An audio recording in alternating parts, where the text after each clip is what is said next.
नमस्कार, आप देख रहे हैं न्यूज वन इंडिया। मैं हूं आपके साथ राजेश कुमार। हरियाणा के मुख्यमंत्री नायब सिंह सैनी ने कुरुक्षेत्र में आयोजित प्रदेश स्तरीय विभाजन विभीषिका स्मृति दिवस कार्यक्रम में शिरकत की और कार्यक्रम में मुख्यमंत्री के साथ शिक्षा मंत्री सीमा त्रिखा और राज्य मंत्री सुभाष सुधा के अलावा स्वामी धर्मदेव जी महाराज समेत कई बीजेपी नेता मौजूद रहे।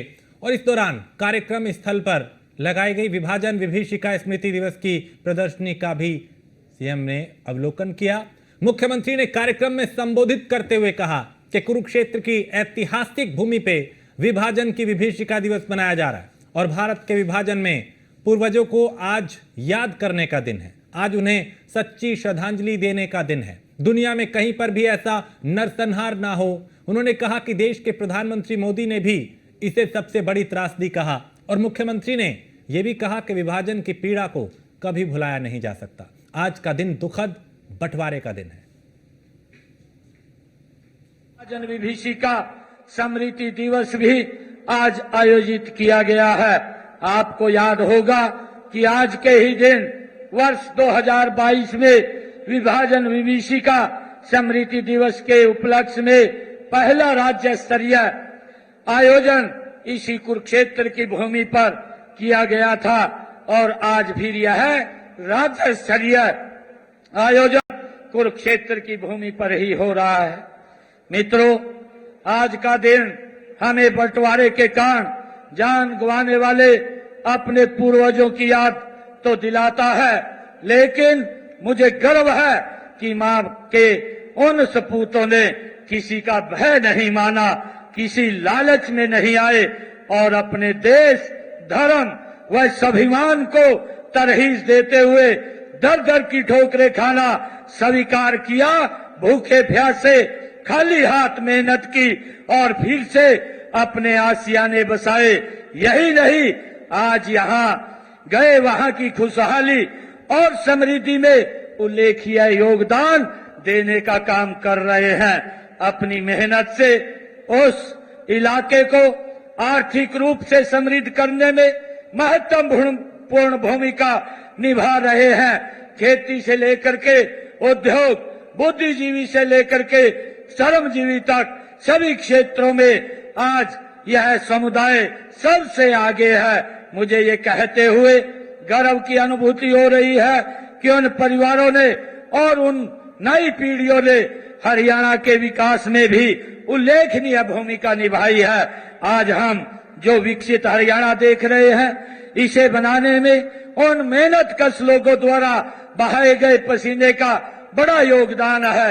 यही नहीं, वे देश के जिस भी कोने में बसे हुए हैं उस क्षेत्र में विशेष समृद्धि आई है और इसका श्रेय उनकी देशभक्ति, ईमानदारी, निष्ठा एवं लगन को जाता है। मुझे आज का दिन हमें भाईचारे का संदेश भी देता है। यह दिन हमें याद दिलाता रहेगा कि सामाजिक एकता के सूत्र टूटते हैं तो देश भी टूट जाया करते हैं। माननीय प्रधानमंत्री जी ने इस दिन को मनाने की घोषणा इसी उद्देश्य से की थी कि भारतवासी अपने इतिहास से सबक लें, स्वर्णिम भविष्य के लिए राष्ट्र की एकता के प्रति समर्पित हों। हरियाणा की इस भूमि ने बंटवारे के दर्द को कुछ अधिक भी सहन किया है। यहाँ के अनेक परिवार पाकिस्तान तो गए ही, उस समय के पश्चिमी पंजाब से उजड़ कर आने वाले परिवारों की संख्या भी अन्य राज्यों की तुलना में अधिक है। मैं आपके उस दर्द को भली भांति जानता हूँ। आज का दिन आजादी के समय सीमा के इधर या उधर जाने वाले हर व्यक्ति, हर परिवार के घावों को हरा कर देता है।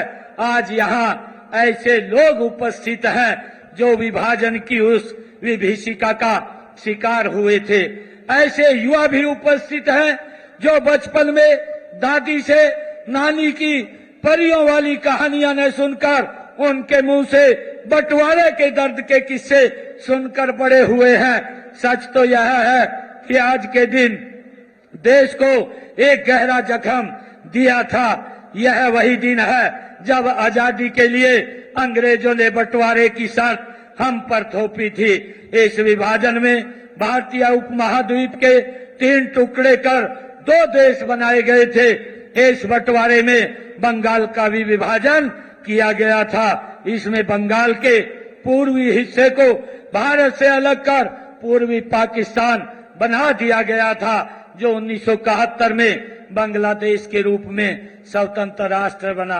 भाइयों, वह बंटवारा हमारे देश की भौगोलिक सीमा का बंटवारा नहीं, बल्कि लोगों के दिलों और भावनाओं का भी वो बंटवारा था। बेशक आज देश बहुत आगे बढ़ गया है, दुनिया का सबसे बड़ा लोकतंत्र और 5वीं सबसे बड़ी अर्थव्यवस्था बन गया है, लेकिन देश के विभाजन के दर्द को कभी भुलाया नहीं जा सकता। इसी याद में को बनाए रखने और नई पीढ़ियों को आपसी प्रेम, आपसी प्यार व सद्भाव को सीख देने के लिए कुरुक्षेत्र के मसाना गांव में देश का विश्व स्तरीय शहीदी स्मारक बनाया जा रहा है। इस स्मारक पर लगभग 200 करोड़ रुपए खर्च किए जाएंगे। इस स्मारक पर ट्रस्ट ने इस मानवीय कार्य के लिए 25 एकड़ भूमि सरकार को दान में देने का निर्णय वो किया है।